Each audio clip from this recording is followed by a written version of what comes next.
So hello दोस्तों, welcome back into my channel. आज मैं फिर आप लोगों के लिए आप लोगों की डिमांड पर वीडियो लेकर आ चुका हूं। इससे पहले मैंने एक वीडियो डाली थी जिसमें मैंने बताया था आपको ऐसा पार्ट टाइम जॉब आप कैसे घर पे बैठ के टाइपिंग का वर्क कर सकते हैं। तो उसके अंदर मैंने आपको सब बताया था कि कौन सी वेबसाइट है, किस तरीके से आपको अप्लाई करना है और क्या क्या इसके अंदर आपकी क्वालिफिकेशन चाहिए। अगर अभी तक आपने वो वीडियो नहीं देखी है तो आप जाके देख लीजिएगा, उसका लिंक मैं आपको नीचे डिस्क्रिप्शन में दे दूंगा। तो ये वीडियो जो गाइस उसका सेकंड पार्ट है। आप लोगों की बहुत ज्यादा डिमांड आ रही थी उस वीडियो के ऊपर कि सर इसका सेकंड पार्ट बनाइए, किस तरह से हमें इसका जो टेस्ट है वो क्लियर करना है। बिकॉज गाइस वो मैंने हाफ वीडियो बनाई थी बट उसके ऊपर रिस्पॉन्स काफी अच्छा आया, तो इसलिए मैं सेकंड पार्ट भी आप लोगों के लिए लेकर आ चुका हूँ।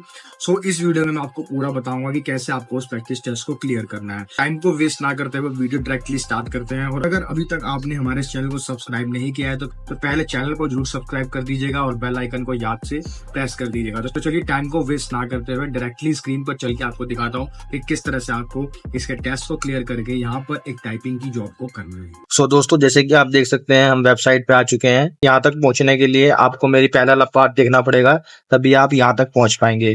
तो गाइस मैंने उसके बाद ये वेबसाइट है और यहाँ पे सबसे पहले आपको क्या करना है, गवर्नमेंट इशू आईडी, यानी कि सबसे पहले आपको यहाँ पे अपना आधार कार्ड या फिर पैन कार्ड, इन दोनों में से कोई भी चीज अपलोड कर देनी है।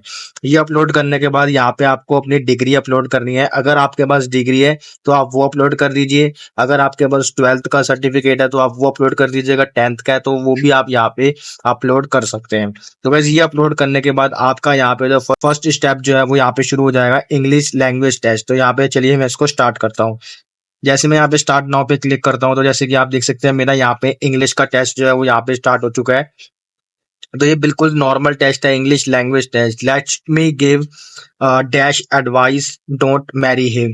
तो गाइस इसमें मैं चलिए आपको लाइव पूरा करके दिखा देता हूँ। Let me give some advice. Then guys अगला आ गया, do you realise dash you have done, do you realise that word why which, इनमें से कोई एक ऑप्शन होना चाहिए। तो मुझे यहाँ पे लग रहा है डू यू रियलाइज, क्या आपको रियलाइज है कि, तो यहाँ पे आएगा डैट। देन आ गया choose a correct sentence, we have not seen each other much lately, the skirt doesn't suit me, it's a big too big, how much cash have you got, the view is awful, you can't even see the sea. यानी कि इसमें से कौन सा sentence जो बिल्कुल correct लिखा हुआ है ये आपको सिलेक्ट करना है, यानी कि कौन सी जो ग्रामर है वो बिल्कुल यहाँ पे एक्यूरेट है। तो गाइस मेरे अकॉर्डिंग मुझे यहाँ लग रहा है, how much cash have you got, the skirt doesn't suit me, it's a bit too long. तो ये गाइस, तो ये चीज तो यहाँ पर नहीं हो सकती। We have not seen, we have not seen each other much lately, तो ये भी मुझे गलत लग रहा है। How much cash have you got and the view is awful, you can't get even see. तो गाइस मुझे ये भी गलत लग रहा है और मुझे यहाँ पे ये सही लग रहा है, how much cash have you got. पर हैव यू गॉट नहीं, हैव यू गॉट हाँ ये हो सकता है, आपको कितने केस यहाँ पे मिल चुके हैं। देन अगला आ गया, Joseph William tuner was essentially dash but was also a fervent and life long supporter of the royal academy.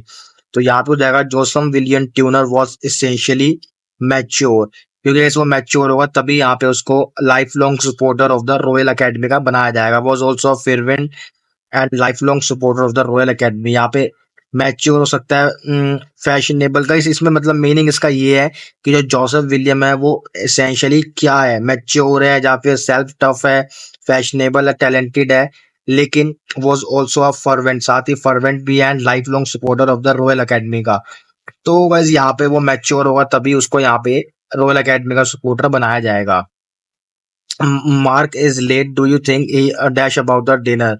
Mark late है तो do you think he have forgotten, he have forgotten, he might have forgotten, forgot, he did forgot. तो guys यहाँ present है तो यहाँ पे did तो नहीं आएगा, ये फॉरगॉट भी नहीं आएगा, तो यहाँ पर आ सकता है Mark is late have forgotten about the dinner. तो ये यहाँ पे हैव फॉरगॉटन आ गया। Would you know how to act if your wife is dash into labour. Would you know, क्या आप जानते हैं, हाउ टू एक्ट, आप कैसे एक्ट करेंगे अगर आपकी wife dash into labour. Would have gone, अगर आपकी वाइफ लेबर के साथ जाए तो यहाँ आएगा would have gone, would be going, was going, went. तो मेरा आएगा वुड हैव गॉन क्योंकि ये पूरा सेंटेंस प्रेजेंट है। देन गाइस अगला आता है, ब्रूस एंड सारा union has proven dash unless, यानी कि ब्रूस और सारा की यूनियन प्रूव कर चुकी है, यूजलेस है वो। यानी कि इट सेल्फ, क्योंकि दो है यहाँ पे गाइस, हर सेल्फ नहीं होगा क्योंकि ब्रूस एंड सारा यहाँ पे दो पर्सन है, तो दो पर्सन के लिए हम यहाँ पे यूज करते हैं themselves. Then I get do not forget to take your umbrella it dash by the time you do get forget. यानी कि कह रहा है कि अपना अम्ब्रेला आप साथ में ले जाना मत भूलिए। It is going to snow, याद आएगा well being snow will have snow. तो यहाँ पे आ जाएगा पढ़ सकती है, यानी कि हो रही है by the time you get to work, यानी कि होगी, ये कह रहा है हो सकती है, यानी कि जब भी तुम टाइम पे आओगे, अपने काम के टाइम पे जाओगे तो उस टाइम स्नो होगी। यहाँ पे हो रही है नहीं कह रहा है, वो कह रहा है होगी या हो रही है। It is going to snow by the time you get to work. तो ये आएगा जिस टाइम आप काम कर रहे हैं उस टाइम स्नो हो रही है, नहीं ये आएगा विल बी स्नोइंग, हो सकती है snow. Rosa was one of the first artist known to have painted nature en plein air और डैश। यानी कि रोजा एक ऐसी पेंटिस्ट फर्स्ट आर्टिस्ट थी, वॉज आ गया नहीं पास्ट में है, known to have painted nature en plein air realistically overnight from imagination.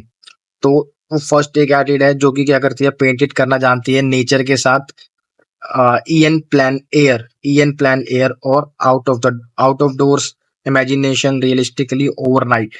तो भाई मुझे लग रहा है कि एक जो इमेजिनेशन के साथ तो हर कोई कर सकता है, आउट ऑफ डोर्स भी कर सकता है, रियलिस्टिकली भी कर सकता है, ओवरनाइट ओवरनाइट का इस मुश्किल है, इसलिए मुझे यहाँ पे ओवरनाइट थोड़ा सा यूनिक लग रहा है।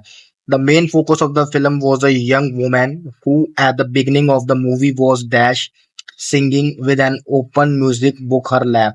जो मेन फोकस था फिल्म का वो यंग वुमन पे था, who at the beginning eight of the movie was dash, जो कि बिगिनिंग में क्या कर रही थी, बिगिनिंग में रिप्रेजेंट कर रही थी जिसको, सिंगिंग को, या फिर पोस्ट को, सीन सिंगिंग, इटैच सिंगिंग, तो with an open music book her lap. तो गाइस अगर रिप्रेजेंट, हम म्यूजिक को गाइस देख नहीं सकते, अटैच नहीं कर सकते, पोज नहीं, तो रिप्रेजेंट कर सकते हैं।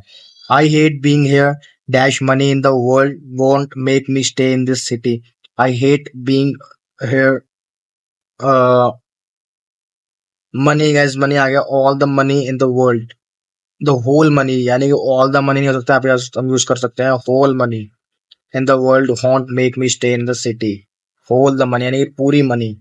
तो भाई इस तरीके से आपको कुछ जर्नल बिल्कुल नॉलेज अपनी यूज करनी है, कॉमन सेंस यूज करना है। उसके बाद अगर आपको ग्रामर की नॉलेज है तो आप इजीली यहाँ पे टेस्ट क्लियर कर सकते हैं। 15 क्वेश्चन है जैसे कि आप देख सकते हैं, the vocal visuals can be seen in the dash of the picture. So guys ये पता लग रहा है बैकग्राउंड के अंदर पिक्चर की। I got a dash back of for birthday. I got a Italian big leather bag. None of the above. Big leather. Yo guys, Italian. I got a Italian big leather bag. This is the correct. Contraception is used to dash, avoid unwanted pregnancy and illness, prevent, get rid of, prohibited. Contraception is used to. Contraception guys, अगर आप पे इसका meaning देख लेते हैं हम क्या होता है कॉन्ट्रासेप्शन का, सो दैट हम इसको कंप्लीट कर सके सेंटेंस को। कॉन्ट्रासेप्शन, सो कॉन्ट्रासेप्शन का मीनिंग होता है the act of preventing pregnancy. This can be device medication procured और बिहेवियर। यानी कि कैसे एक एक्ट करते हैं प्रेग्नेंट होने का, contraception allow women control of reproductive health for the women to be an active participant in family planning. तो गाइज इसमें हम इसको अवॉइड यहाँ पे क्लिक करेंगे, क्योंकि इज यूज टू अक्सर ऐसा क्या करती है, प्रिवेंट करती है, दिखाती है कि वो क्या प्रेग्नेंट है। तो choose the correct sentence. I have quarrel with him although he left him. My mother and wine smoker are nothing the same. No good, no con. I will fly with you when you brave enough. तो भाई इसमें correct sentence ये वाला है। ये कैसे है, ये जिसमें ग्रामर का ही बिल्कुल सही यूज हुआ है, इस वजह से ये बिल्कुल करेक्ट है। तो चलिए मैं इसको करता हूँ सबमिट और देखते हैं कि क्या इसका यहाँ पे बिल्कुल सॉल्यूशन